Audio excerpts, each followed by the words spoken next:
sommes donc le dimanche 22 novembre 2020. Notre confinement continue et donc nous sommes obligés de nous retrouver par ces moyens que nous avons qui sont mis à notre disposition dans la providence du Seigneur. Bonjour à chacun, bonjour à ceux de la région de Châlons, bonjour à ceux qui suivent de plus loin. Que le Seigneur puisse nous bénir dans sa parole aujourd'hui, et puis bienvenue à ceux qui suivront en différé selon leur disponibilité.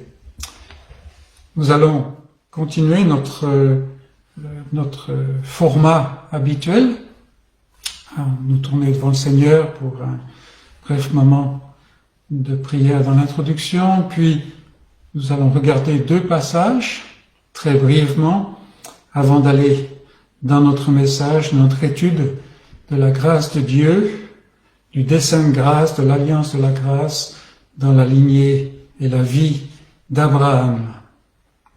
Bien, courbons-nous devant le Seigneur.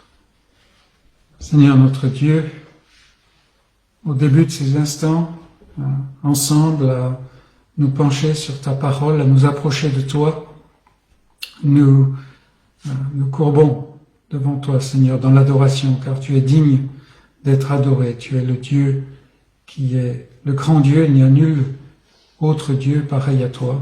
Tu es celui qui est éternel et qui te révèle en Jésus-Christ.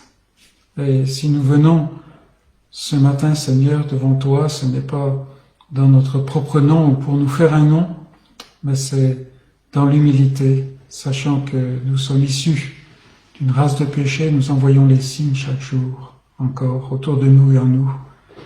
Et Seigneur, nous venons dans l'humilité, dans le nom que toi tu as placé pour faire la paix, ce nom de Jésus-Christ, le sacrifice, le sacrificateur, le temple et tout ce qui est nécessaire pour accomplir le salut d'un peuple pécheur. Seigneur, nous sommes un peuple pécheur par nature et certains d'entre nous, même encore, nous sommes dans notre péché sans être couverts. Seigneur, nous te prions qu'à travers ta parole, tu nous permettes de voir la couverture que tu as pourvue en Jésus-Christ. C'est dans son nom donc que nous nous approchons de toi et que nous te supplions de nous bénir, chacun d'entre nous. Amen. Eh bien, les amis, pour commencer notre temps de culte, je vous invite à ouvrir la parole de Dieu dans l'Ancien Testament et nous allons lire le psaume 125. Le psaume 125. C'est un psaume très court qui nous montre la providence, mais aussi la protection de Dieu pour son peuple. Donc le psaume 125, et je donne lecture.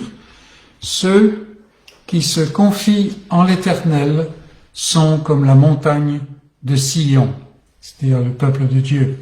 Elle ne chancelle point, elle est affermie pour toujours.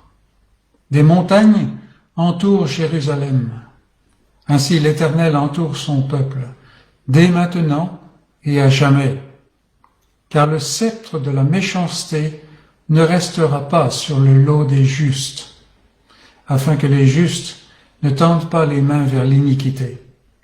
Éternel, répands tes bienfaits sur les bons et sur ceux dont le cœur est droit. Mais ceux qui s'engagent dans des voies détournées, que l'Éternel les détruise avec ceux qui font le mal. Que la paix soit sur Israël. Et c'est la parole de Dieu, un très court psaume qui nous parle de ceux qui se confient en l'Éternel. Et ils sont comparés, ils sont illustrés par la montagne Sion, le peuple de Dieu, le peuple de l'Alliance. Une montagne qui ne chancelle point. Et jusqu'au jour d'aujourd'hui, cette montagne est connue, c'est la montagne sur laquelle est Jérusalem, une montagne qui est affermie pour toujours. Et nous savons, bien entendu, que le psalmiste ici ne parle pas d'un lieu géographique, il ne parle pas même d'un lieu national, car l'État d'Israël aujourd'hui est bien différent de ce que les Israélites étaient, de ce que les Juifs étaient. Et s'il parle ici de quelque chose qui demeure pour toujours, qui est affermi, qui ne chancelle point, jamais, bien entendu, il parle de quelque chose que le Seigneur lui-même fait. Et en fait, il parle du peuple de l'Alliance, du peuple de Dieu, de ce peuple que Dieu cherche, auprès duquel il va à la rencontre, un par un, des fois plus, des fois dans la solitude, des fois au milieu des grandes réunions. Ceux qu'il rachète de la vaine manière de vivre qu'ils ont hérité de leur père par nature. Et il les amène en communion avec lui. Et puis, au verset 2, nous voyons, il utilise l'image de la montagne, mais il change un peu l'idée. Des montagnes entourent Jérusalem. Effectivement, Jérusalem est au milieu des montagnes de Judée. Elle est environnée d'autres collines. Et il prend cette image, le psalmiste prend cette image pour montrer comment l'Éternel défend Jérusalem, défend en fait son peuple. Il fallait que pour toute armée qui venait investir ou qui venait se dresser contre Jérusalem, il leur fallait déjà passer par-dessus de nombreuses autres collines. Et on sait que les collines sont les endroits où les armées défendent leur position. Et donc, comme ce fut le cas pendant la conquête des Romains de la Palestine, au début de notre ère, il faut déjà mener beaucoup de batailles avant d'arriver à Jérusalem. Et de la même manière, le peuple de l'Éternel est protégé de toutes sortes de choses. Alors il y a déjà tous les attributs de Dieu qui se mettent à la défense de son peuple. Pourquoi? Non pas parce que le peuple est devenu central, mais parce que c'est le peuple que l'Éternel a donné au Fils, a donné à Christ. C'est ce peuple pour lequel le Fils est venu et qu'il a remporté cette grande bataille du salut en devenant le sacrifice qui a été sacrifié, qui a été pourvu par l'Éternel et qui a été sacrifié là à l'endroit où Dieu avait placé son nom. Pourquoi est-ce que Dieu protège son peuple? Comment est-ce qu'on peut le voir? Eh bien, on le voit dans le fait que le sceptre, c'est-à-dire la règle, la domination de la méchanceté, ne reste pas sur l'héritage des justes, le lot des justes, l'héritage des justes. C'est-à-dire que le juste peut passer par des moments difficiles. Il peut même faire l'objet de l'hostilité du monde et des gens qui sont dans le monde. Mais ce n'est pas pour toujours, ce n'est pas son héritage, ce n'est pas son lot. Pourquoi? Parce que l'Éternel le défend, l'Éternel l'entoure, l'Éternel prend sa défense et l'Éternel intervient pour lui. C'est un grand encouragement. Mais c'est aussi un avertissement, une manière que Dieu a de garder ou d'amener son peuple à l'humilité. Parce qu'au verset 3, nous voyons car le sceptre de la méchanceté ne restera pas sur le lot des justes, afin que les justes ne tendent pas les mains vers l'iniquité. Parce que dans le juste, et nous allons voir qui est le juste dans un instant, dans le juste, il y a encore suffisamment de la terre pour l'amener à se tourner dans les voies du monde. Et sans arrêt, nous voyons dans notre propre expérience, si nous sommes véritablement croyants, que la chair est là. Et c'est un combat. C'est un combat. Ceux qui veulent nous faire croire qu'il n'y a plus de combat, ceux qui veulent nous faire croire que le combat n'est pas important, qu'en fait Dieu a remporté la victoire, ils se trompent. Dieu a effectivement remporté la victoire totalement en Jésus-Christ. Mais marchant sur cette terre, dans cette chair, il y a toujours ce combat continuel. Et la chair est toujours là, et elle ne veut qu'une chose, c'est occuper la place proéminente, c'est-à-dire se placer à la place de Dieu. C'est terrible de voir qu'il y a ces puits d'iniquité encore dans notre chair, et cela garde le croyant éveillé, comme Paul dans le Nouveau Testament, par exemple, l'exhorte. Le croyant n'appartient pas à ceux qui dorment, à ceux qui sont de la nuit. Non, il est de la lumière. Et ici, le psalmiste nous avertit, et Dieu nous avertit à travers le psalmiste que nous devons être éveillés, nous devons être sur nos gardes. Oui, Dieu a remporté la victoire, mais nous sommes impliqués dans cette guerre, parce que nous sommes le peuple de l'Éternel, si nous sommes croyants. Et puis, le psalmiste continue en disant « Éternel, répands tes bienfaits sur les bons ». Et là, beaucoup seront tentés, beaucoup de croyants même seront tentés de dire « Mais alors ça ne parle pas de moi ». Eh bien, il nous faut expliquer, il nous faut examiner cela.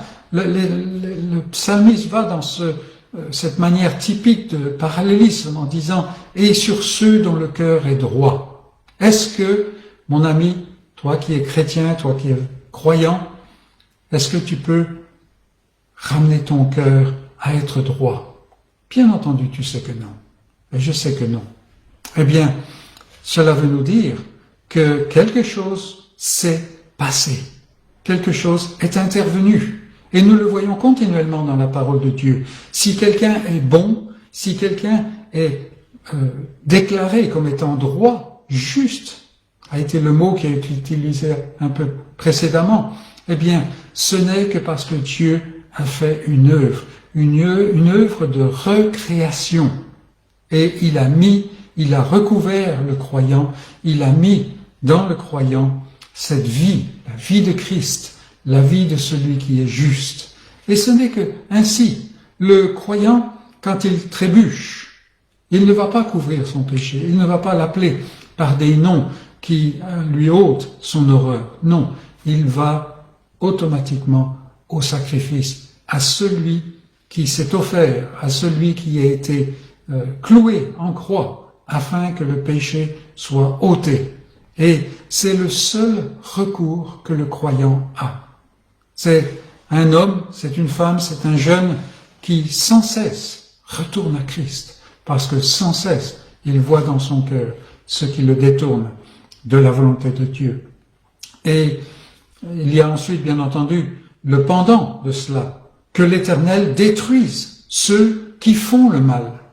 Et en fait, certains vont rejeter la révélation de la parole de Dieu, de la Bible, en disant « mais c'est un livre sanguinaire qui désire la destruction des hommes ». En fait, ici nous voyons c'est la destruction de ceux qui font le mal. Et nous savons que le Dieu de la Bible est un Dieu patient, c'est un Dieu qui attend, c'est un Dieu qui appelle sans cesse. Et celui qui fait le mal, c'est celui qui s'entête dans le mal, à vouloir faire le mal. Et cela, nous le voyons tout le temps. Et le fait que c'est la destruction de ceux qui s'attachent au mal vient du fait que c'est la destruction du mal. C'est l'espoir du croyant. Le peuple de Dieu aujourd'hui, l'Église de Jésus-Christ, ne connaît aucune paix qui vienne du monde. Mais la paix vient en Christ. C'est le repos céleste. Et c'est ce que Israël possède. Vous voyez qu'à la fin, le psalmiste dit que la paix soit sur Israël. Et souvent dans l'Ancien Testament, il va utiliser le mot Jacob, parce qu'il veut montrer la faiblesse du peuple de Dieu. Mais ici, il l'appelle l'Israël, celui qui a prévalu avec Dieu. Et il montre comme quoi le peuple de Dieu reçoit la paix de Dieu en Jésus-Christ. Rappelons-nous que ces choses-là ne se font pas à partir de nos efforts. Nous n'arrivons pas à plaire à Dieu selon sa norme. Mais remarquez que l'entête de ce psaume, c'est un cantique des degrés. Il était chanté ou il était psalmodié par les pèlerins qui montaient une fois ou 3 fois l'an à la montagne de l'Éternel. Ils montaient vers le temple. Et pour les Israélites, dont le cœur était touché par la grâce de Dieu, monter au temple voulait dire monter à l'endroit où Dieu fait la paix sur le propitiatoire avec le sang de l'agneau innocent. C'est donc par la foi que le pèlerin voyait, cette foi que Dieu lui avait donnée, c'est par la foi que le pèlerin voyait, non pas simplement la beauté, la bénédiction d'Israël, mais surtout celui que Dieu avait fourni, avait pourvu pour faire la paix avec Israël. Et donc ici, un psaume écrit des années avant le Nouveau Testament, mais qui nous parle en fait de ce que Dieu a fait en Christ et de ce que Dieu maintenant peut faire par Christ, ayant été réconcilié par le sang de sa croix. Donc, un psaume qui est d'un grand encouragement, et je vous invite à y revenir et à le méditer, peut-être pendant la semaine ou tout au moins pendant les temps morts ou les temps de calme. Pour notre deuxième texte, je vous invite à ouvrir dans le Nouveau Testament. Nous allons aller dans l'Évangile selon Matthieu et nous lirons au chapitre 14. Un passage, un événement très connu. Et nous allons commencer la lecture au verset 22. Donc le chapitre 14 de Matthieu, il fait suite au chapitre 13 où il y a des tas de paraboles qui décrivent le royaume de Dieu. Qu'est-ce que le royaume de Dieu? Et puis, Matthieu continue, il nous parle du meurtre de Jean-Baptiste, du témoignage de Jean-Baptiste jusqu'à la mort. Et puis, nous avons ce récit de la multiplication des pains pour les 5000 hommes. Et Jésus fait donc ce grand miracle. Et puis, après, il va revenir de l'autre côté du lac. Mais entre-temps, il y a quelque chose qui se passe. C'est ce que nous voulons regarder pendant quelques instants maintenant. Donc, Matthieu, l'Évangile selon Matthieu, chapitre 14, et je donne lecture à partir du verset 22. Aussitôt après la multiplication des pains, il obligea les disciples à monter dans la barque et à passer avant lui de l'autre côté, pendant qu'il renverrait la foule. Quand il l'eut renvoyé, il monta sur la montagne pour prier à l'écart. Et, comme le soir était venu, il était là, seul. La barque, c'est-à-dire la barque où étaient les disciples, déjà au milieu de la mer, était battue par les flots, car le vent était contraire. À la 4e veille de la nuit, Jésus alla vers eux, marchant sur la mer. Quand les disciples le virent marcher sur la mer, ils furent troublés et dirent « C'est un fantôme !» Et, dans leur frayeur, ils poussèrent des cris. Jésus leur dit aussitôt « Rassurez-vous, c'est moi. N'ayez pas peur. » Pierre lui répondit « Seigneur, si c'est toi, ordonne que j'aille vers toi sur les eaux. » Et Jésus dit « Viens. » Pierre sortit de la barque et marcha sur les eaux pour aller vers Jésus. Mais, voyant que le vent était fort, il eut peur. Et, comme il commençait à s'enfoncer, il s'écria « Seigneur, sauve-moi » Aussitôt Jésus étendit la main, le saisit et lui dit « Homme de peu de foi, pourquoi as-tu douté ?» Et ils montèrent dans la barque, et le vent cessa. Ceux qui étaient dans la barque vinrent adorer Jésus et dire « Tu es véritablement le Fils de Dieu. » Et c'est la parole de Dieu. Nous sommes familiers avec ce récit, n'est-ce pas? La traversée avec le vent contraire. Il semblait qu'il y avait souvent un vent contraire sur ce lac. Et Jésus n'est pas dans la barque. Une autre fois, il est dans la barque, mais il est endormi. Cette fois-ci, il n'est même pas dans la barque. Mais le voici qui arrive. Mais il arrive d'une manière qui montre qu'il est complètement différent, il est autre. Et face à la manifestation du pouvoir de Dieu, une petite manifestation, si on pourrait dire, de la puissance de Dieu, eh bien déjà, ces hommes qui sont des familiers de Jésus, ils sont remplis de frayeur, ils poussent des cris, ils sont au bout d'eux-mêmes. Qu'est-ce qui va se passer? Et Jésus est celui qui leur parle de la paix. Rassurez-vous. Pourquoi est-ce que nous pouvons être rassurés? Il dit, c'est moi, c'est moi. La seule manière de ne pas avoir peur, c'est de voir Jésus. Et c'est souvent peut-être la raison pour laquelle le croyant est dans la crainte. Il ne voit pas. Il ne voit pas Jésus. Il ne voit pas celui en qui toutes les promesses sont oui et amen. Et nous avons cet épisode avec Pierre. Pierre qui était celui qui parlait souvent avant de réfléchir.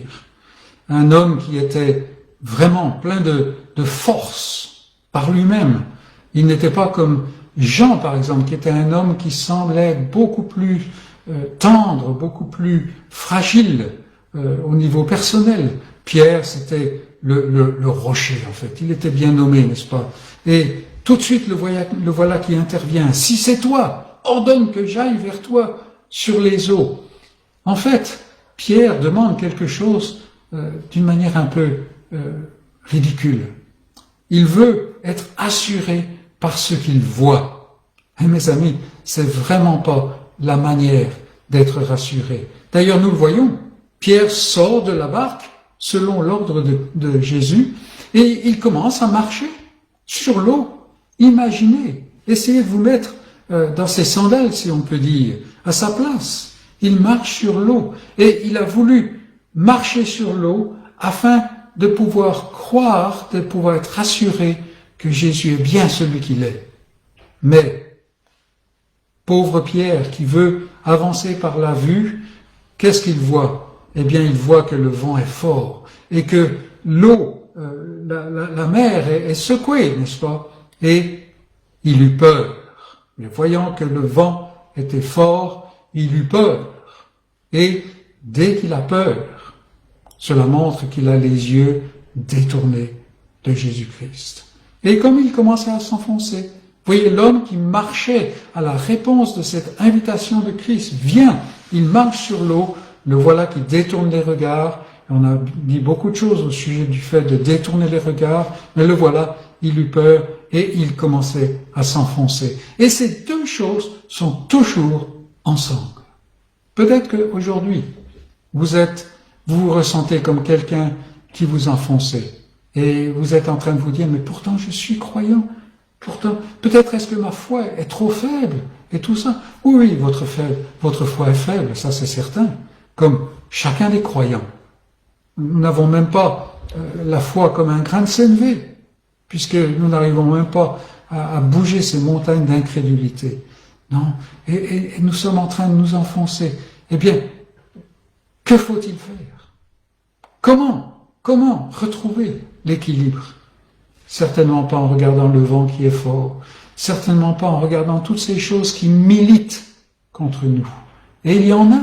Et aujourd'hui, peut-être, on a un jour de grande opportunité, parce que aujourd'hui, on peut voir certaines des choses qui militent contre le croyant, plus, je dirais, que dans des générations où peut-être il y avait un vernis de moralité.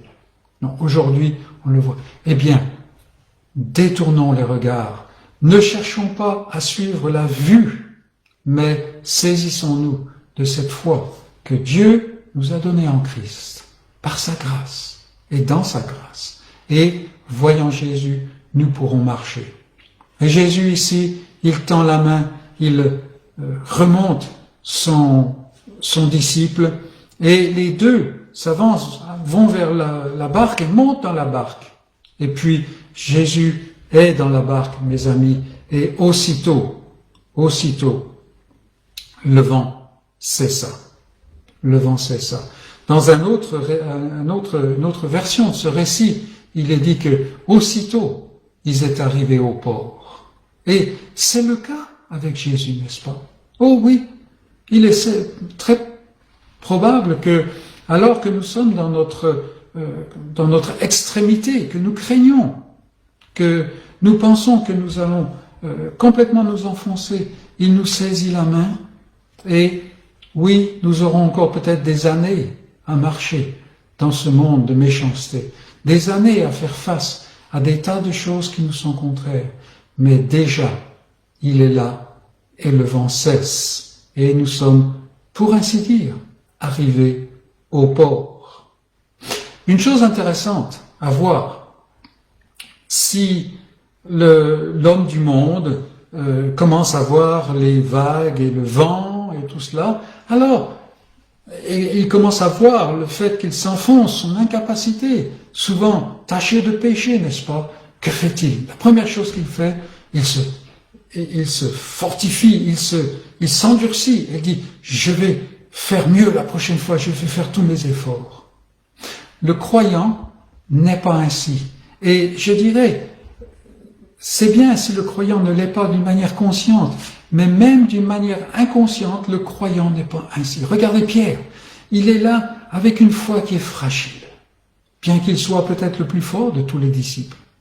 Mais il a une foi qui est tellement fragile.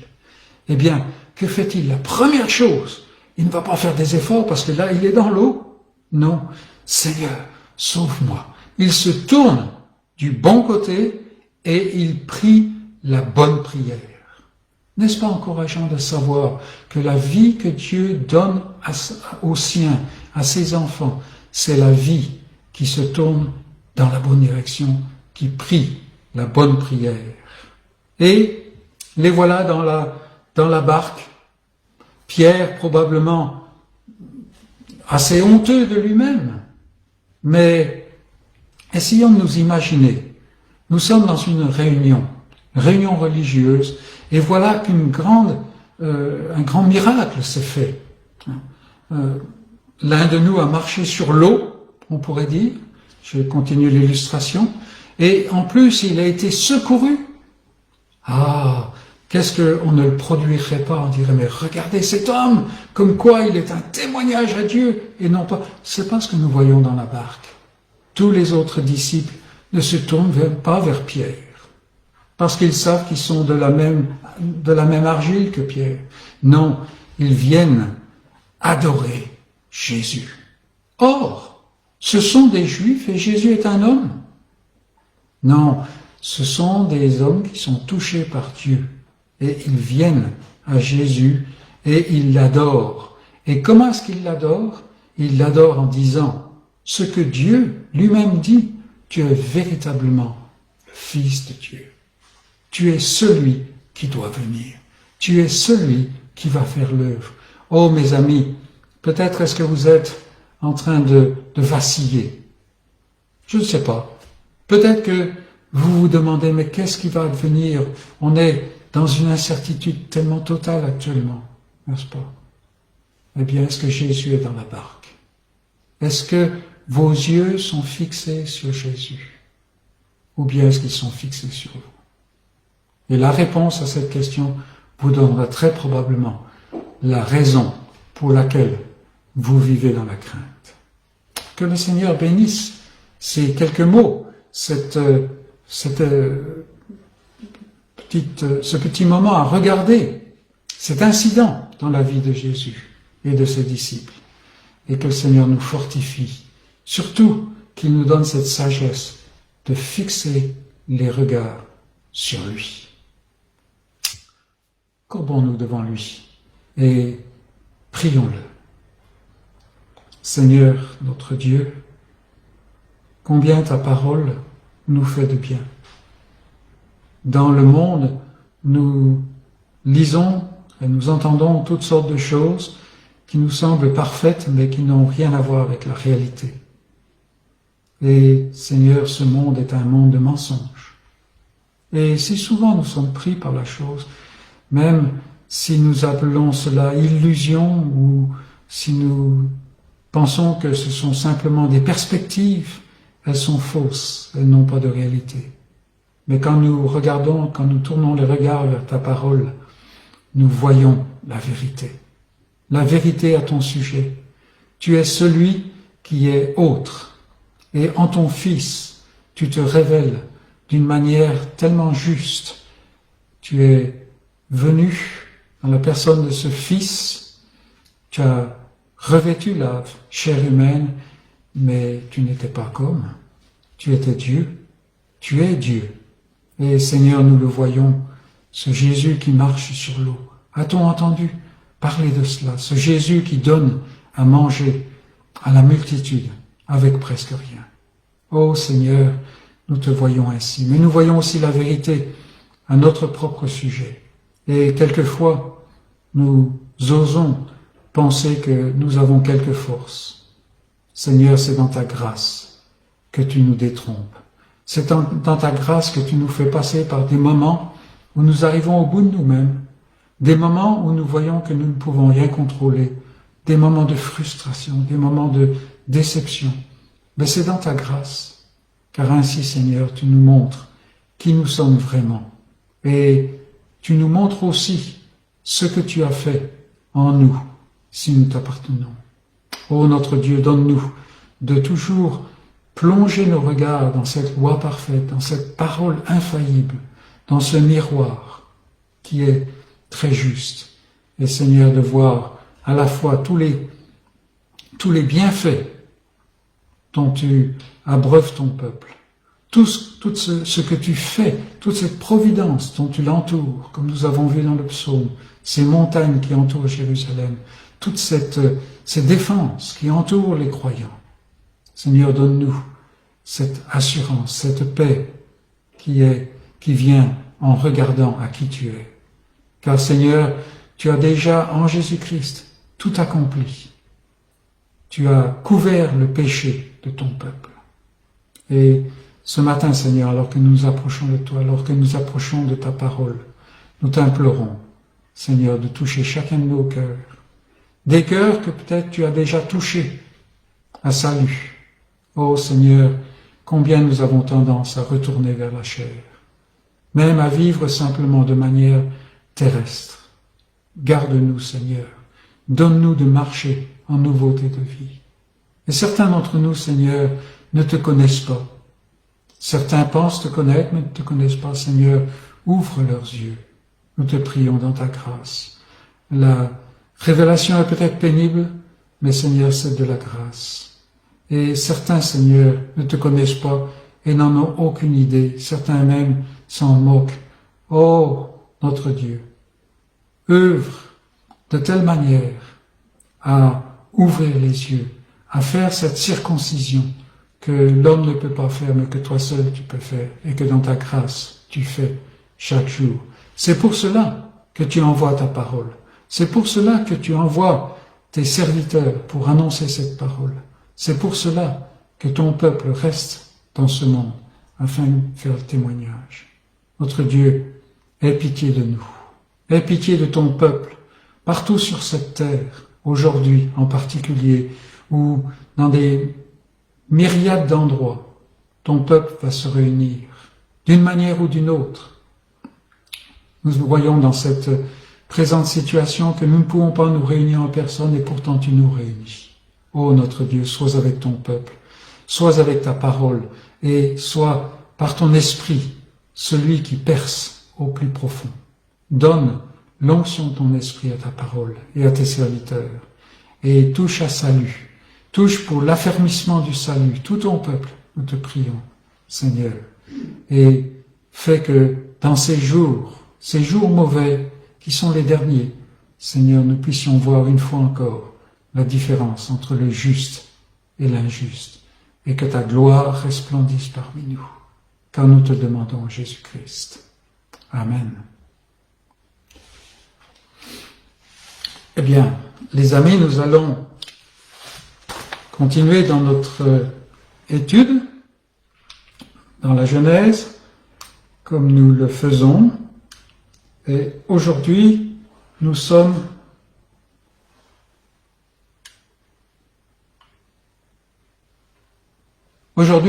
dans le chapitre 20. Alors, ce n'est pas nécessairement que je veuille aller par chapitre, mais dans cette section tout au moins, les divisions entre chapitres sont assez bien faites. Et donc nous allons aller au chapitre 20. Et vous avez vu dans l'annonce de ce message que nous regardons donc Genèse 20, et le titre donné à ce message, c'est le prince et le prophète. Mais je vais donner lecture à ce chapitre 20. Abraham partit de là, c'est-à-dire de Mamré, pour la contrée du Midi. Il s'établit entre Kadès et Shur, et il fit un séjour à Guérar. Abraham disait que de Sarah, sa femme, c'est ma sœur. Abimélec, roi de Guérar, fit enlever Sarah.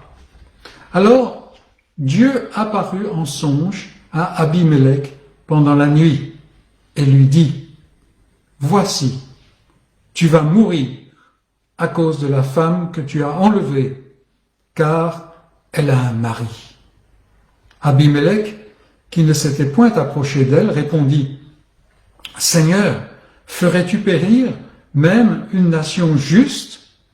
Ne m'a-t-il pas dit, c'est ma sœur? Et elle-même n'a-t-elle pas dit, c'est mon frère? J'ai agi avec un cœur pur et avec des mains innocentes. » Dieu lui dit en songe, « Je sais que tu as agi avec un cœur pur. Aussi t'ai-je empêché de pécher contre moi. C'est pourquoi je n'ai pas permis que tu la touches. Maintenant, rends la femme de cet homme, car il est un prophète. Il priera pour toi et tu vivras. Mais si tu ne la rends pas, sache que tu mourras, toi et tout ce qui t'appartient. » Verset 8. Abimélec se leva de bon matin. Il appela tous ses serviteurs et leur rapporta toutes ces choses. Et ces gens furent saisis d'une grande frayeur. Abimélec appela aussi Abraham et lui dit, « Qu'est-ce que tu nous as fait? Et en quoi t'ai-je offensé que tu aies fait venir sur moi et sur mon royaume un si grand péché?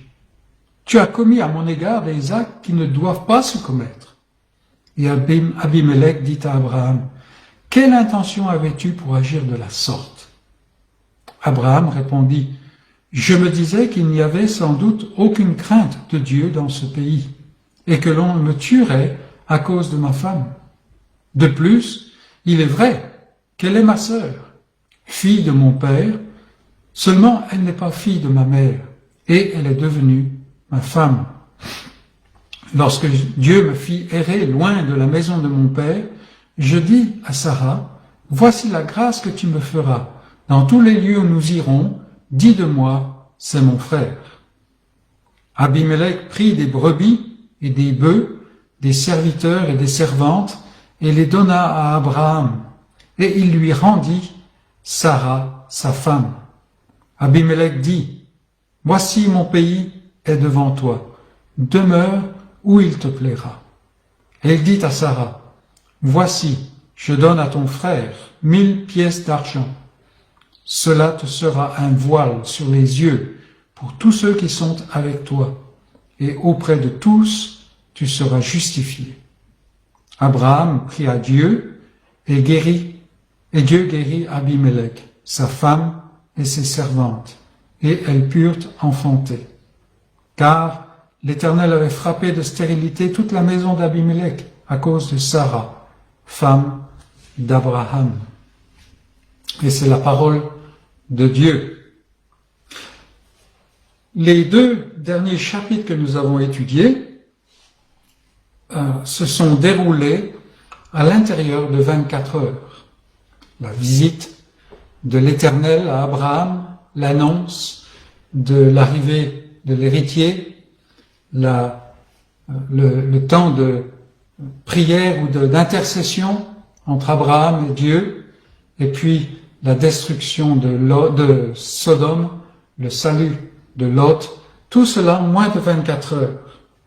Et suite à l'annonce de l'arrivée imminente de l'héritier tant attendu, on pourrait penser que ce chapitre 20 s'ouvrirait sur la naissance promise ou tout au moins sur une attente fébrile de cet événement qui a tant tardé.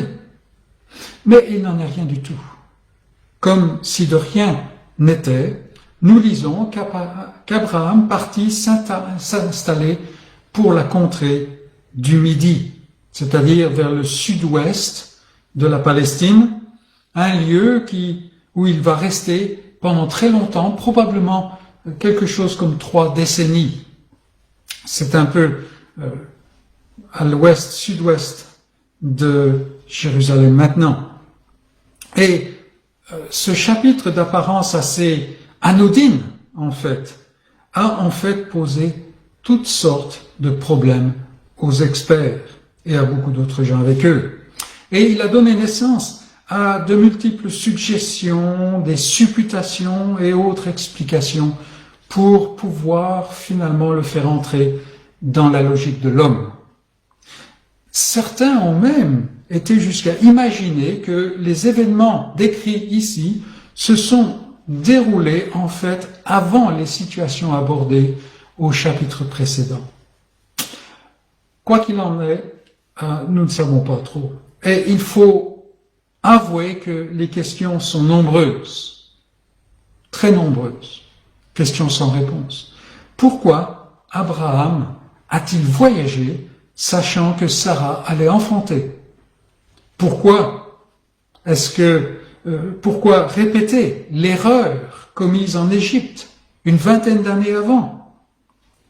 Comment Abimelech peut-il poser les regards et désirer épouser une femme de 90 ans? Des questions. Comment, quel était le mal dont l'Éternel avait frappé les habitants et comment s'en était-il rendu compte en si peu de temps? On parle de la stérilité à cause de Sarah. Et pourtant, on parle de questions de semaines ici. Tout au plus, 1 mois, 1 mois et demi, 2 mois, pas plus.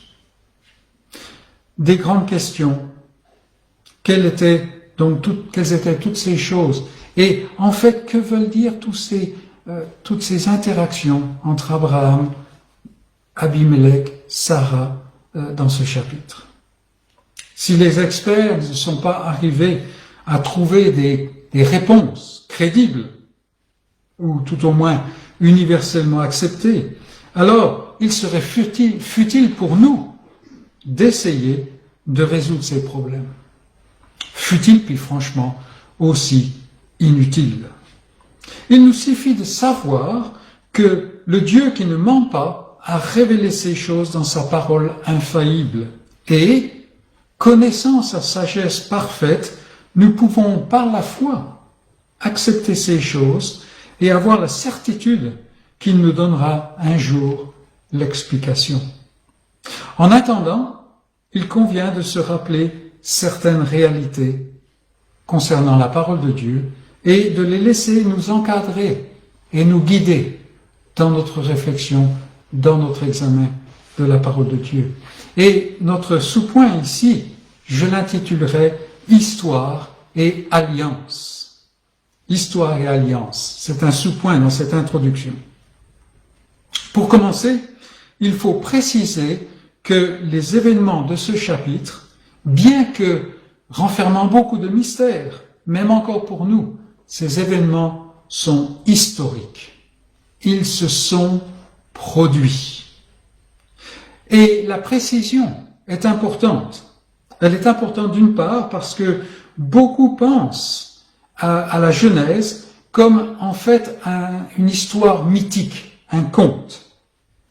Et cela donne parfois aux croyants un complexe d'infériorité. On se sent d'emblée sur la défensive et on a l'impression qu'on est obligé de s'expliquer, de rendre la Genèse raisonnable pour tous ces savants de l'ère moderne. Mais je n'ai pas besoin de défendre ce que Dieu a dit, même si je ne le comprends pas pleinement. Dieu l'a dit, cela me suffit. Et quoi qu'en dise le monde, cela doit me suffire. D'autre part, il y a la tendance qui se présente de penser que si on n'arrive pas à expliquer quelque chose, ce doit être d'une manière ou d'une autre, moins que vrai, et qu'il est préférable de laisser la chose de côté, car cela nous plonge dans l'embarras. Je n'arrive pas à comprendre, donc je vais laisser de côté. Et je me rappelle un jour être face à une difficulté dans un verset en particulier, dans une des lettres de Paul, et n'arrivant pas à trouver la réponse ou n'arrivant pas à comprendre, je suis allé voir les commentaires d'un homme que je respectais beaucoup dans un livre, et c'était très intéressant. Il avait des tas de détails au sujet du passage juste avant ce verset. Et puis il en avait tout autant pour ce qui suivait ce verset, et d'une manière ou d'une autre, il avait simplement sauté par-dessus ce verset. Cela m'a beaucoup surpris à l'époque, mais depuis, je me suis souvent vu tenter de faire la même chose. Et nous le sommes tous, n'est-ce pas? Mais c'est une erreur. C'est une erreur. Non, je sais, parce que je crois en Dieu, que ces choses sont vraies. Et je sais que Dieu les révélera un jour dans toute leur clarté. En attendant, il me faut me demander pourquoi je rencontre un tel chapitre dans la révélation divine et pourquoi je le rencontre à cet endroit-là. Il y a une raison. Dans tous les passages, il y a des raisons, même si les choses ne sont pas claires tout de suite pour nous. En effet, Moïse n'a pas rapporté tous les détails de la vie d'Abraham. La Genèse n'est pas une chronique de la vie d'Abraham. Plusieurs décennies séparent parfois les événements à l'intérieur d'un même chapitre. Nous l'avons vu. Alors la question se pose, que fait Moïse ici, dans ce chapitre, et pourquoi ce chapitre vient à cet endroit-là? Surtout, que vise Dieu en révélant les événements de ce chapitre? Rappelons-nous que toute la révélation divine s'articule autour d'un axe majeur, d'une sorte d'échine. Et cet axe majeur, c'est l'alliance de grâce qui vise la gloire du Fils, la gloire du Père, dans le salut d'un peuple choisi et racheté, issu d'une race de péché et issu de toute nation, de toute langue dans le monde. Voilà l'axe majeur, et la révélation de Dieu se bâtit, s'articule autour de cela. Déjà, nous avons vu à maintes reprises que la main de l'homme n'a aucune place dans l'accomplissement de ce dessein de grâce.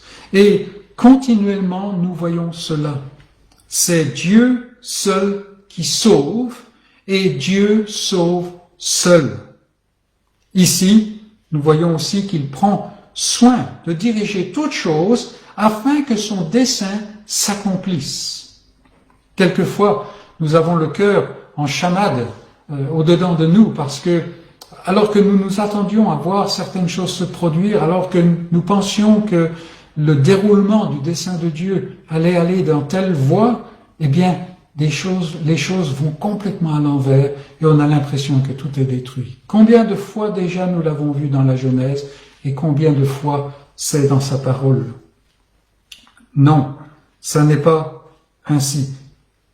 Dieu prend soin de diriger toute chose, ce que nous disons, ce que nous qualifions de bon ou de moins bon, dans le but de l'accomplissement de son dessein.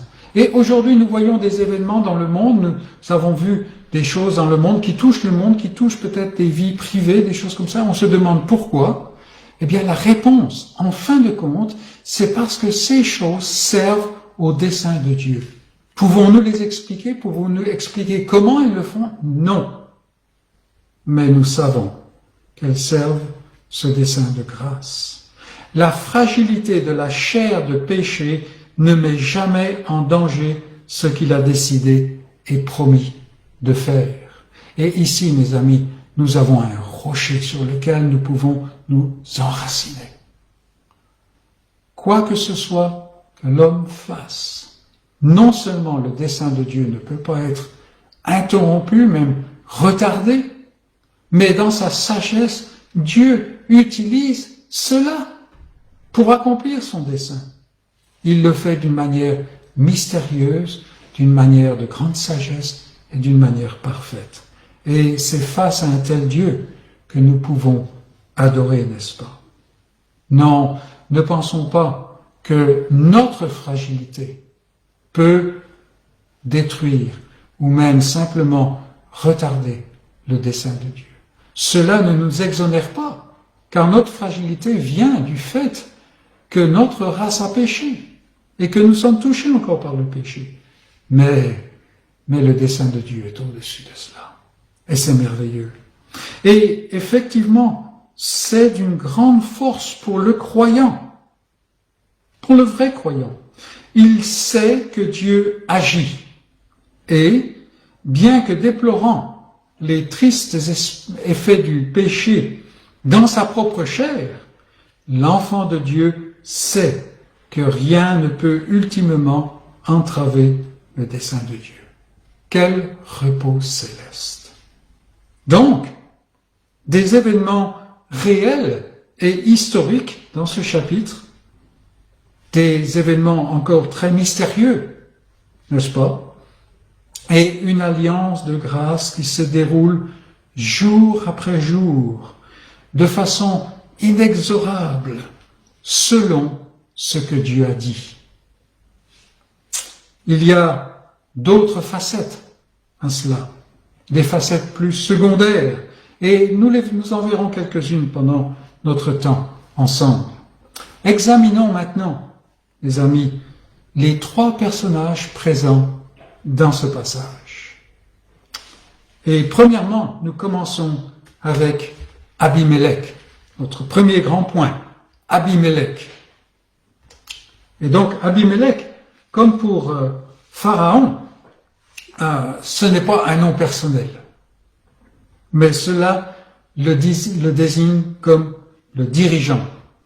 En fait, le mot signifie « mon père est le roi ». Et c'est un peu comme si nous dirions président ou si nous dirions prince.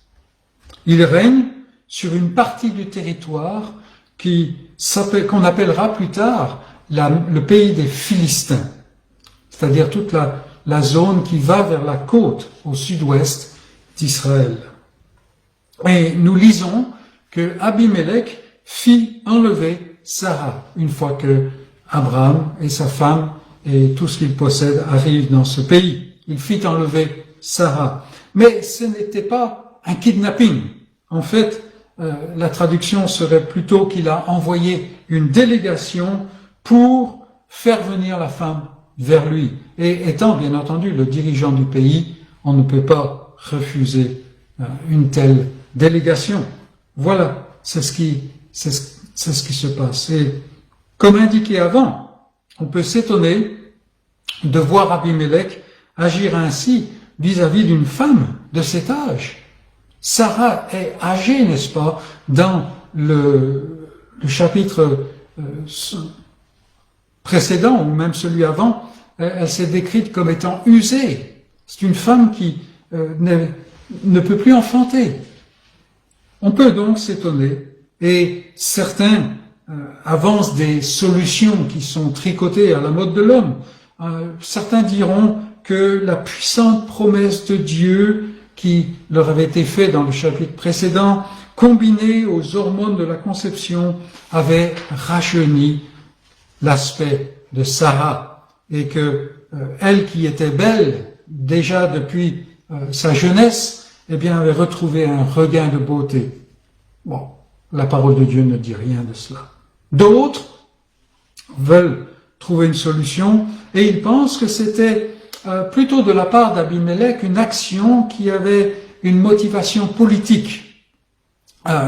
Il voulait, en prenant la sœur d'un homme si important, d'un homme qui avait été vraiment influent, qui était influent, n'est-ce pas, et qui, il le dira plus tard, était manifestement celui avec qui Dieu était, alors Abimelech voulait s'allier l'allégeance de ce frère. Et il a fait venir sa sœur chez lui.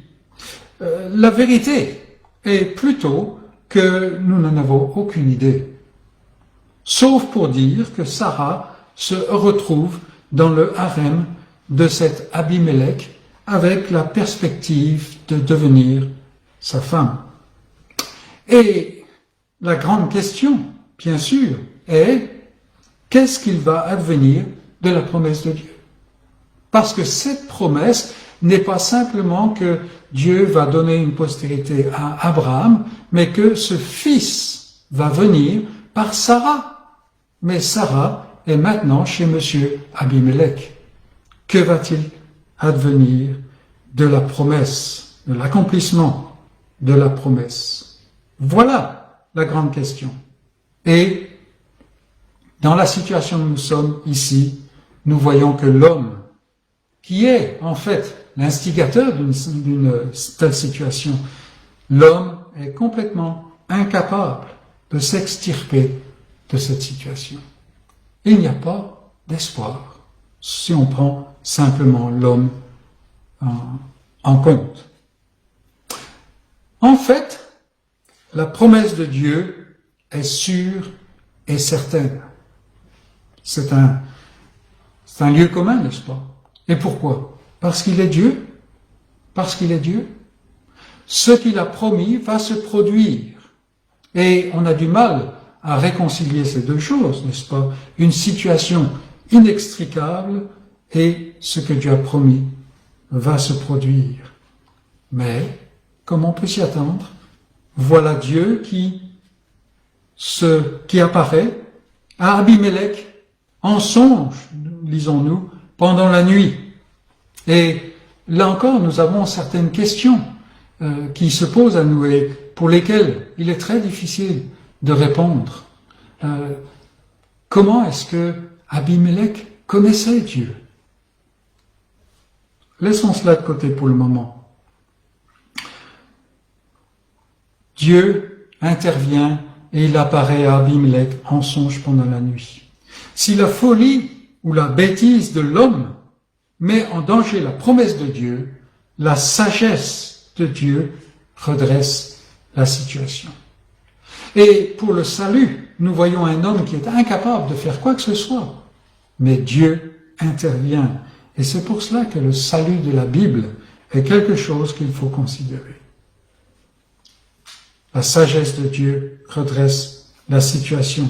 Et nous voyons même, plus que cela, nous voyons que sa providence a été à l'œuvre tout au long et qu'elle est intervenue, on pourrait dire, derrière le décor, sans que nous la voyions. C'est pour ça qu'il dit à Abimelech, aussi t'ai-je empêché de pécher contre moi. Si, d'une manière ou d'une autre, on ne sait pas comment, Abimelech ne s'est pas rapproché de Sarah tout de suite, ça n'est pas pour telle ou telle raison, bien qu'il y ait eu des raisons. C'est principalement parce que Dieu ne lui a pas permis. Parce que Dieu voyait que Abimelech n'agissait pas avec des motivations mauvaises. Il agissait comme un homme, comme nous le verrons. Non, Dieu a protégé. Dieu, la providence de Dieu est là, même sans qu'on la voie. Et cela, bien entendu, nous donne de la joie, nous donne en fait la reconnaissance envers Dieu.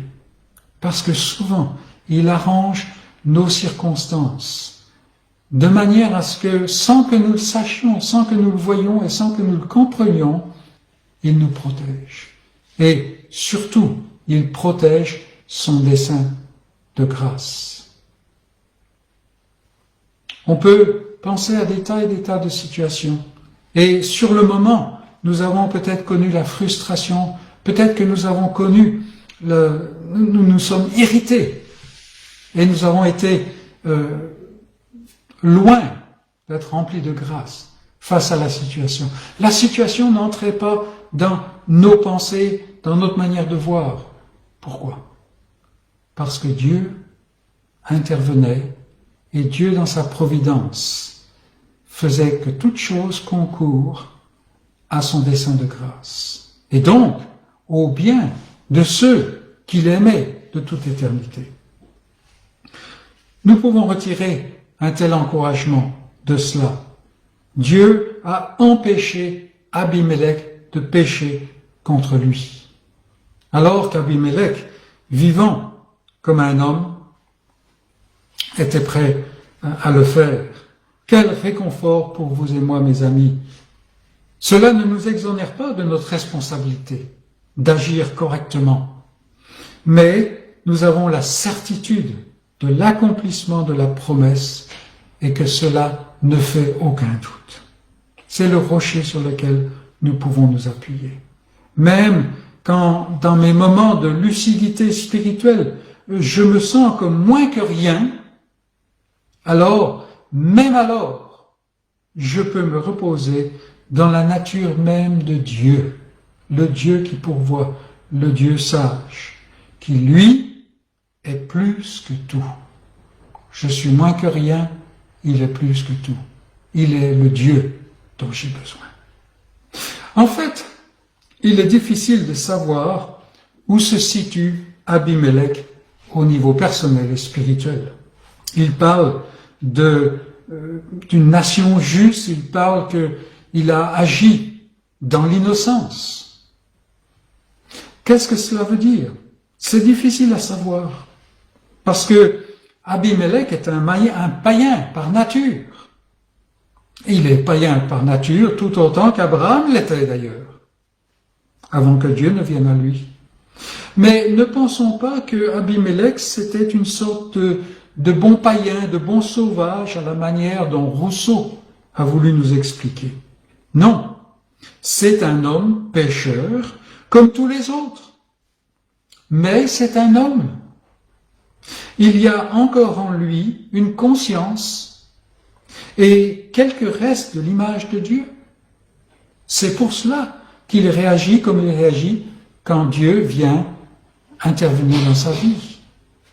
Il y a donc encore cette conscience. Et toutefois, cette conscience, ce reste de l'image de Dieu, déformée, qui est encore là, tout cela ne sert à rien pour le salut véritable.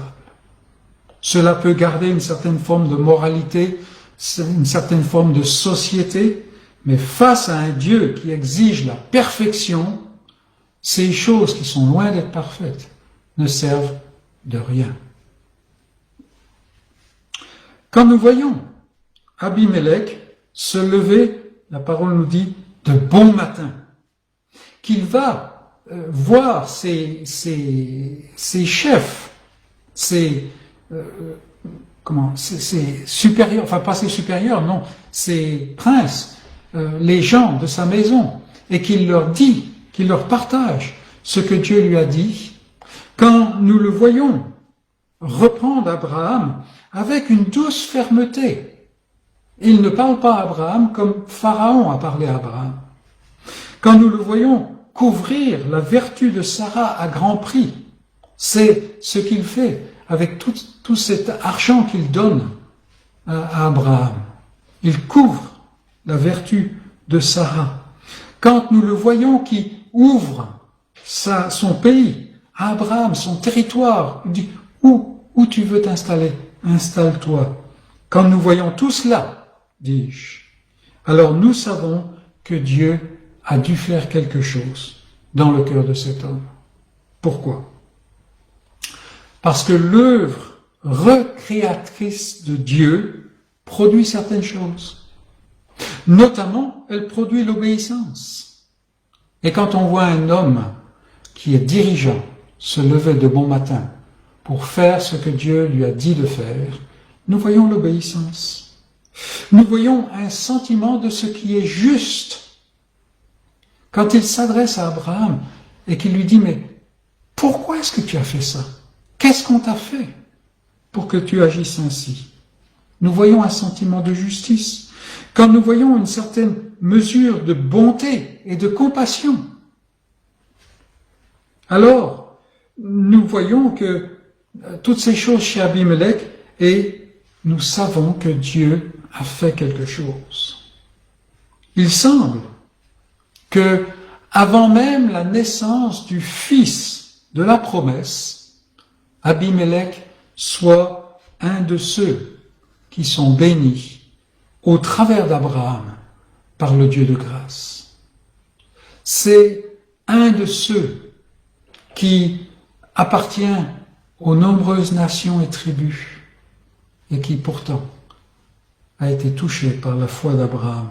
Une foi qu'on ne voit pas en Abraham à ce moment-là, mais une foi que Dieu donne. Dieu ne donne pas à travers Abraham, il donne à travers la promesse. C'est ce que nous voyons, la grâce de Dieu est en action pour le salut de son peuple, un peuple cosmopolite, un peuple qui touche toutes les nations, toutes les tribus de la terre. Voilà ce qu'on peut dire. Voilà ce qu'on peut dire. Même 3 ou 4 ans plus tard, nous voyons que Abimelech vient faire un traité avec Abraham et nous voyons toujours les mêmes caractéristiques. Alors, Abimelech, c'est un homme.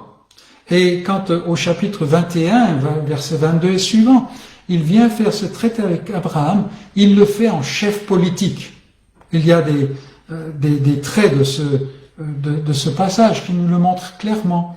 Mais c'est un homme qui a une conscience de la présence de Dieu et de l'importance de Dieu. Et un homme qui très probablement a été touché par la grâce de Dieu. Ainsi, cette situation qui semble être déjà une annonce de cet évangile de salut qui, un jour, va toucher le monde entier, un jour que nous vivons aujourd'hui, n'est-ce pas? Abimelech nous encourage, mes amis, à chercher les élus de Dieu, même là où on ne les imaginerait pas. Qui aurait pu penser qu'un roi païen, qu'un prince païen puisse être touché par la grâce de Dieu, alors même que le patriarche, le père des croyants, était pris au défaut de la cuirasse?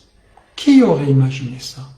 Et aujourd'hui, amis croyants, nous savons des choses au sujet de ce Dieu. Nous les voyons toujours plus clairement. N'est-ce pas là une motivation puissante pour aller annoncer l'Évangile à la recherche des élus de Dieu, là où ils sont, c'est-à-dire dans le monde?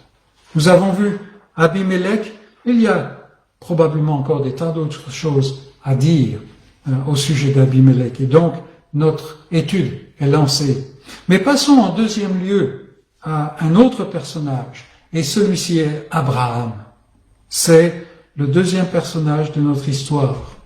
Et tout franchement, c'est pas une belle image. C'est même vraiment une énigme. C'est pas étonnant que certains experts ou certains qui se disent experts mettent en doute l'authenticité de ce passage. Il y en a certains qui vont dire, parce que cette erreur d'Abraham est répétée, cela montre qu'il y a des sources multiples pour la Genèse. Personnellement, je pense que Moïse vise à susciter ce sentiment d'incompréhension et d'étonnement, et cela pour plusieurs raisons. Le fait qu'Abraham parte vers le sud ne pose pas de problème quand on se souvient qu'il est en fait un semi-nomade. Ça fait des années qu'il est vers Mamré, mais peut-être est-ce que les pâturages sont devenus fatigués de tous ces troupeaux. Quoi qu'il en soit, le voilà qui bouge, cela ne pose pas de problème. C'est peut-être un peu surprenant au vu de l'annonce qui lui a été faite que Sarah allait enfanter dans les 12 mois qui viennent. Ce qui ébahit plutôt est cette vieille habitude qui ressurgit de présenter Sarah comme sa sœur. Est-ce que Abraham a oublié l'incident en Égypte? Est-ce qu'il a oublié le danger encouru? Est-ce qu'il a oublié aussi la honte de se faire expulser de manière ignominieuse de ce royaume? Est-ce que toutes ces choses sont oubliées? Seul l'incroyant ou le croyant immature sera choqué de voir Abraham agir ainsi. Pour celui qui se connaît tant soit peu, la chose est hélas un élément de son expérience. Comme il est aisé et courant d'oublier, comme il est fréquent de retomber dans les mêmes travers, si Dieu nous avait abandonnés, nous serions effectivement comme Sodome. Dans le cas d'Abraham et de Sarah, ici, il y a peut-être une dimension supplémentaire. Au verset 13, le patriarche semble indiquer que Sarah et lui ont adopté ensemble cette politique de se présenter comme frères et sœurs depuis leur départ de Charan. Au verset 13, il nous dit « Lorsque Dieu me fit errer loin de la maison de mon père, donc Charan, je dis à Sarah, voici la grâce que tu me feras dans tous les lieux où nous irons, dis de moi, c'est mon frère. C'est mon frère. » Et il semble qu'ils avaient pris l'habitude, ils avaient fait une alliance en quelque sorte entre eux pour agir de cette manière-là, et ils avaient pris l'habitude de le faire, ayant la crainte des nations autour. Et vous savez combien les anciennes habitudes s'attachent à nous, lors même que nous avons déjà été réprouvés par nos erreurs. Alors ici, oui, nous avons un couple de la foi, un couple détenteur de la promesse. Oui, ils ont été déjà démasqués en Égypte 20 ans plus tôt. Oui, Abraham est revenu en quelque sorte plein de honte, mais il est revenu dans le pays de la promesse. Et oui, une fois revenu, il a invoqué de nouveau le nom de l'Éternel. Mais rien n'a été fait positivement pour répudier cette politique qui était le fruit d'une jeune foi, d'une foi mal affermie, qui était le produit d'une confiance faible dans l'Éternel. Les stratégies du début, rien n'a été fait pour écarter de ce côté-là. Et Dieu intervient maintenant pour en libérer le patriarche. Ainsi, nous voyons que si Dieu n'accepte aucune œuvre de l'homme dans l'accomplissement du salut, il va cependant façonner son enfant afin de toujours révéler davantage son Fils en ses élus. C'est ce dont parle l'apôtre Paul quand il dit que que nous sommes sauvés par grâce, par le moyen de la foi, que cela ne vient pas de nous, afin que personne ne se glorifie, mais qu'il nous a créé, que Dieu nous a façonnés pour des œuvres qu'il a préparées d'avance afin que nous les pratiquions. Et c'est de cela dont parle Paul, c'est ce que Dieu vise ici, à libérer Abraham des restes de l'immaturité, de cette crainte de l'homme que normalement la foi en Dieu chasse, n'est-ce pas? Dieu continue à œuvrer en chacun des siens, afin de les faire grandir dans la grâce, de sorte que l'image de Christ est de plus en plus claire dans leur témoignage, et dans leur vie, et dans leur joie. Mes amis, veillons à ne pas être simplement des croyants intellectuels, des croyants qui savent comment le croyant vit, mais qui vivent comme le monde. Ici, nous avons la transformation d'Abraham au travers d'une expérience cuisante, être repris par un païen, en la même image que le Fils de Dieu, de gloire en gloire. N'est-il pas encourageant de savoir que Dieu sèvre son enfant des effets du péché et de la faiblesse de la chair? Et il le fait tout au long de la vie. Ça n'est pas une question de devenir meilleur, d'avoir plus le plaisir de Dieu à son actif. Non, c'est marcher dans la foi et dans la ressemblance au Fils de Dieu. Nous avons aussi ici un rappel que la chair ne participe pas à l'accomplissement de la promesse. Si Dieu n'était pas intervenu, la promesse n'aurait pas pu s'accomplir. En fait, si jamais la chair entrait en compte dans l'accomplissement de la promesse, alors elle mettrait cette promesse en danger. Vous qui cherchez à plaire à Dieu par vos efforts pour le salut, pour obtenir le salut, apprenez la leçon de Guérard. Vos efforts ne servent à rien, puisque même une fois l'ami de Dieu, Abraham, va toujours, en suivant son cœur, dans la voie de la chair. Nous avons vu Abimelech, encore beaucoup de choses à voir à son sujet. Nous avons vu Abraham, encore beaucoup de choses à voir à son sujet. Tournons-nous maintenant vers le troisième personnage. Et je l'intitule, ce troisième point, le vrai prophète. Le vrai prophète. C'est le troisième personnage. Et on aurait pu s'attendre à ce que je dise que c'est Dieu. Et il est vrai que Dieu est omniprésent dans tout ce chapitre. Mais si je peux me permettre de dire, ici, nous voyons plus que Dieu. Cela peut surprendre, mais au verset 7, Dieu dit à Abimelech qu'Abraham est prophète et que Abraham, le prophète, priera pour le rétablissement d'Abimelech, le prince. En fait, les paroles de Dieu signifient plutôt qu'Abraham est un homme juste aux yeux de Dieu. Et c'est dans cette qualité qu'il va pouvoir intercéder pour Abraham. Cela peut surprendre car, en fait, Abraham, que Dieu montre comme un homme juste, est en plein péché d'incrédulité. Et certainement, Dieu ne peut pas recevoir les prières d'un homme pécheur en faveur d'un autre, tout au moins pour ce qui concerne le salut. En outre, Abimelech croit dans ses paroles et il honore Abraham comme un prophète. Chose étonnante, c'est Abimelech qui couvre le péché du couple coupable. C'est lui qui donne l'argent, une énorme somme.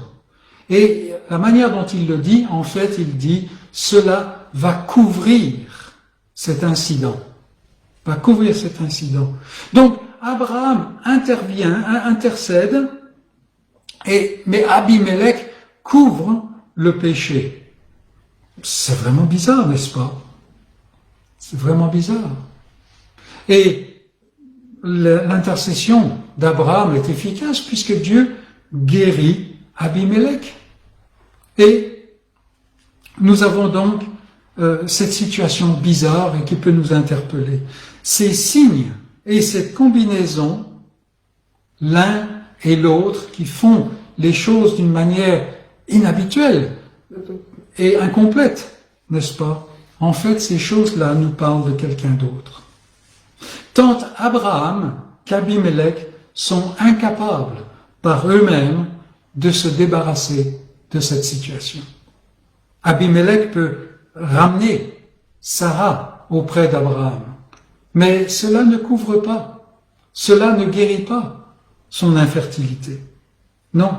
Et Abraham, en fait, ne peut pas se débarrasser de cette situation. L'incident d'Égypte, 20 ans avant, montre cela. Abimelech a besoin des prières d'un homme pécheur pour être délivré de la condamnation qui s'attache à cette situation. Abraham, lui, a besoin qu'Abimelech paye pour assurer l'honneur et l'intégrité de sa femme, la mère de la promesse. Mais voici que dans l'alliance de Dieu survient quelqu'un, approuvé de Dieu, désigné comme étant le juste. Et ce juste, majuscule, J majuscule, il vient Mais il ne vient pas dans la splendeur dévorante et destructrice de la divinité. Il vient plutôt dans la faiblesse de la chair, sans péché pourtant, mais dans la faiblesse de la chair, dans l'humanité. Et donc, il peut compatir à la faiblesse de l'homme. Il peut comprendre. Et surtout, dans sa puissance, il paie la totalité de la dette du déshonneur, de la dette du péché, où son peuple s'est plongé. Il ôte le péché du monde et il intercède à toujours pour ceux que son Père lui a donnés. Voilà celui dont Abraham et Abimelech parlent ici dans ce chapitre 20. Abimelech et Abraham se combinent pour donner une image prophétique du Fils de la promesse. Et c'est lui qui vient, lui qui est le vrai prince, selon la descendance de David, lui qui est le vrai prophète et le sacrificateur. Il offre le vrai sacrificateur ayant un sacerdoce selon l'ordre de Melchisédek, éternel, et il accomplit parfaitement la rédemption de son peuple. Voilà celui vers qui nous devons tourner les regards pour être sauvés. Voici celui vers qui nous devons tourner les regards pour avoir cette assurance de notre salut. Tant de détails obscurs dans ce chapitre, mais finalement des détails secondaires qui un jour nous seront peut-être clairs. Avant tout, faisons comme Abraham, portons les regards sur le jour de Christ et, comme lui, comme Abraham, le Père des croyants, tout pécheur qu'il était, réjouissons-nous. Oh mes amis, que la joie d'Abraham habite chacun de nos cœurs et que Dieu en soit glorifié. Amen. Eh bien, mes amis, il semble que nous ayons eu des difficultés techniques. J'espère que d'une manière ou d'une autre, on a pu suivre la plupart du message. On va voir, je vais laisser le soin à tous les techniciens de rafistoler, de recoller les morceaux, et peut-être qu'on arrivera à présenter quelque chose qui tiendra debout. Tout cela nous montre que nous sommes dans une situation qui est loin d'être idéale. Nous ne pouvons pas nous réunir en nous touchant les uns les autres. Nous ne pouvons pas vivre en tant que corps et famille de Christ. Vraiment, nous sommes obligés de passer par ces moyens à distance. Nous sommes reconnaissants au Seigneur de nous avoir donné, mais que cela serve de carburant à notre prière, pour prier le Seigneur qui nous amène à une situation où nous pourrons de nouveau nous réunir dans l'assemblée des saints, à ne pas être éloignés et à pouvoir nous réjouir ensemble. Mais en attendant, sachons que le salut de Dieu n'est pas retardé. Et vous qui m'écoutez et qui savez dans votre fort intérieur que vous ne connaissez pas le Seigneur de manière intime, vous n'avez pas ce sang qui vous couvre, alors sachez que le salut est aussi proche de chacun de ceux qui entendent que s'ils l'entendaient directement. Oh, que le Seigneur se glorifie dans le salut du pécheur, que le Seigneur se glorifie dans l'affermissement de ses enfants, qu'il se glorifie en toutes choses. Je vous souhaite une bonne fin de journée, une bonne semaine, et que le Seigneur vous accompagne. Amen.